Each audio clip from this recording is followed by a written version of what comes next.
Hoje nós vamos falar sobre as 70 semanas de Daniel. Vamos ter muitas notas hoje. Estou com o Bispo Antônio Oliveira. Me sinto bastante à vontade já aqui nesse programa O Verbo, né? Vamos diretamente ao nosso programa, vamos àquilo que é o nosso tópico, as 70 semanas de Daniel, e vou convidá-lo a ir à Bíblia, no livro de Daniel, capítulo 9. A Bíblia, ela diz e ensina a partir do versículo 23. No princípio das tuas súplicas saiu a ordem e eu vim para tu declarar, porque és muito amado. Considera, pois, a coisa e entenda a visão. 70 semanas estão determinadas sobre o teu povo e sobre a tua santa cidade, para fazer cessar a transgressão, para dar fim aos pecados, para expiar a iniquidade, para trazer a justiça eterna, para selar a visão e a profecia, e para ungir o santo dos santos. Sabe e entende, desde a saída da ordem para restaurar e para edificar Jerusalém, até ao ungido ao príncipe, 7 semanas e 62 semanas, as praças e as circunvalações se edificarão, mas em tempos angustiosos. Depois das 62 semanas, será morto o ungido e já não estará. E o povo de um príncipe que há de vir destruirá a cidade e o santuário, e o seu fim será num dilúvio. E até o fim haverá guerra, desolações são determinadas. Ele fará firme aliança com muitos. Por uma semana, na metade da semana, fará cessar o sacrifício e oferta de manjares sobre a asa das abominações. Virá o assolador, até que a destruição que está determinada se derrame sobre ele. Portanto, este é o mistério que foi revelado a Daniel no capítulo 9. Este profeta que tinha uma intimidade, uma relação com Deus, e uma grande intimidade de relação com Deus, dizia, e por causa dessa relação, ele era um homem de muita oração. A Bíblia diz que 3 vezes ao dia ele orava a Deus. Foram-lhe reveladas coisas que estavam por vir. E este mistério, este é um dos mistérios de vários que Daniel foi revelado. Temos este aqui, em Daniel 9, que trata especificamente das 70 semanas. Vamos lá ver como é que ele mesmo coloca aqui no 24. 70 semanas são determinadas sobre o teu povo, sobre a tua santa cidade, para fazer cessar a iniquidade. Depois ele diz assim no 25, 7 semanas e 62 semanas. Na verdade, nós precisaríamos voltar na história ao ano 586 a.C., quando, no fim do reino dividido, Nabucodonosor, rei da Babilônia, ele sitiou a cidade de Jerusalém e levou cativo aqueles que eram nobres, escravizou o povo, ele destruiu a cidade, destruiu o templo, e assim começou um período de cativeiro de 70 anos. Então, esse povo, eles foram levados em 3 levas. Uma leva através de Esdras, uma segunda leva através de Neemias e uma terceira leva através de Zorobabel. E Daniel era muito jovem na época. O ano era 606 a.C., quando ele foi levado na primeira leva para o cativeiro babilônico. E ali então, ele lendo as escrituras referente ao profeta Jeremias, ele descobriu que o tempo do cativeiro seria de 70 anos. Nós já estamos falando agora no ano de 538 a.C., quando Daniel está orando, e ali ele já é idoso, ele já está com mais de 80 anos de idade, já tinha passado mais de 60 anos de cativeiro, e, como o irmão bem colocou, na sua oração, na segunda oração, né, na oração da tarde, ele teve a visita do anjo Gabriel, em que lhe trouxe essa revelação. É muito importante frisar que o profeta Daniel foi o profeta do Velho Testamento que mais orava a Deus. Ele tinha uma intimidade tão grande com Deus que aprove ao Senhor nosso Deus trazer essa revelação que nós contamos há pelo menos 2.500 anos atrás, em que chega aos nossos dias, e não apenas chega, ultrapassa os nossos dias e vai até o final do tempo. E Deus então manda uma mensagem através do anjo Gabriel. Ok. E Daniel diz, olha, Gabriel é aquele que eu tinha presenciado na minha visão. Ele está se reportando aí ao capítulo 8, quando ele tem uma visão do anjo Gabriel. E este Gabriel traz a ele essa revelação das 70 semanas, dividida aí em 3 períodos, né? 7 semanas, 62 semanas e mais uma semana. E quando terminar esses períodos, né, em que o período completo é 70 semanas, então 6 eventos haveria de acontecer. Né? Então a palavra semana é a palavra sábua para o judeu, a palavra em hebraico.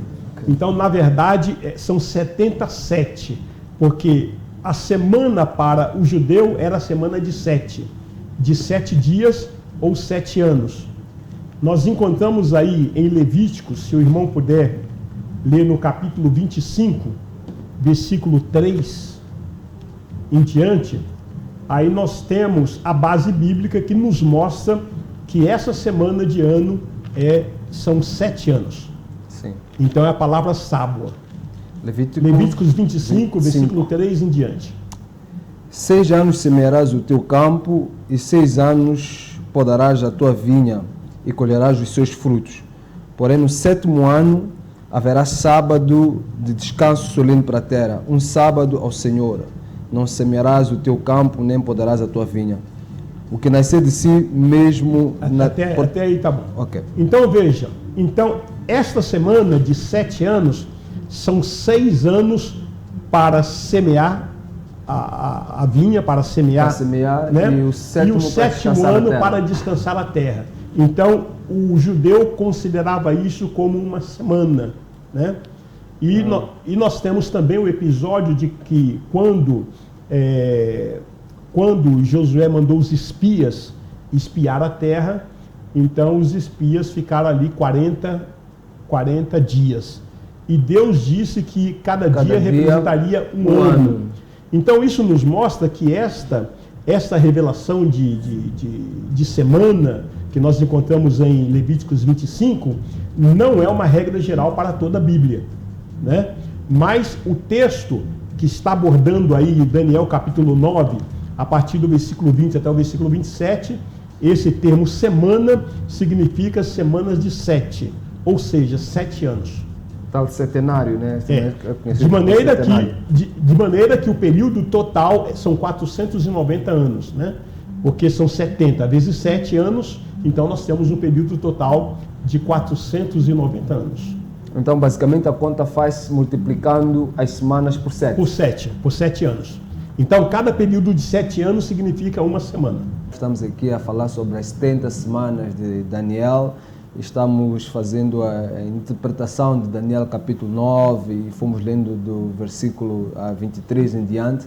Então, para que possamos chegar nos decretos, é bom nós esclarecermos um pouco antes, né? O que o anjo Gabriel fala para Daniel é o seguinte, que 70 semanas está determinadas sobre o teu povo e sobre a tua santa cidade.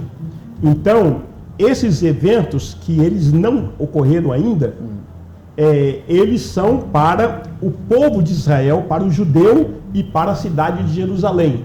Não é para a igreja. Se bem que a igreja está latente na profecia.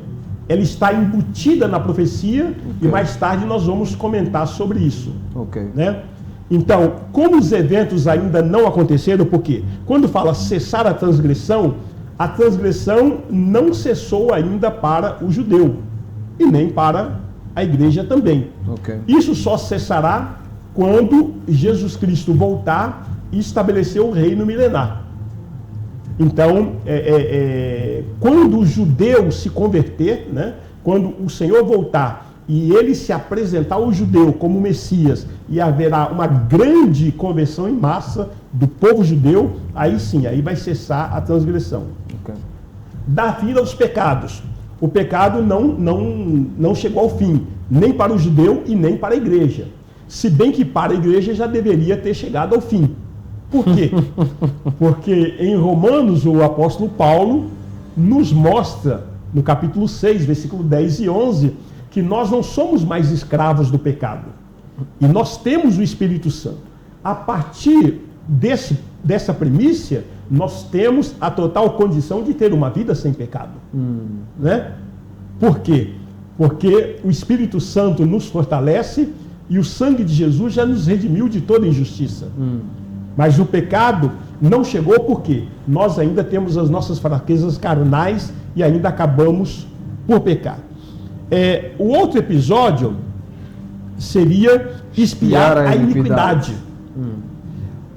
Para a igreja, a iniquidade já foi espiada na cruz do Calvário. Quando Jesus Cristo morreu na cruz, ali ele espiou a iniquidade daqueles que o aceitam e aceitarem. Agora, para o judeu ainda não. Isso acontecerá exatamente quando o Senhor Jesus Cristo voltar. Ok. E para trazer a penúltima, trazer a justiça eterna. Sim. O que significa isso? Significa que nós estamos vivendo em um ambiente, em uma sociedade global com uma injustiça aguda, agônica, uma injustiça ferrenha, uma injustiça moral, uma injustiça social, e que o próprio apóstolo Paulo, em 2 Tessalonicenses, no capítulo 2, versículo 7 ao versículo 10, ele deixa claro que o mistério que opera é o mistério da injustiça, o mistério da iniquidade. E só terminará quando Jesus estabelecer o seu reino milenar. Então esse evento também não aconteceu. Okay. O próximo, então, selar a visão e a profecia. O que acontece é que, enquanto Jesus Cristo não estabelecer o reino milenar, haverá ainda visões e haverá profecia. A partir do reino milenar, não haverá mais.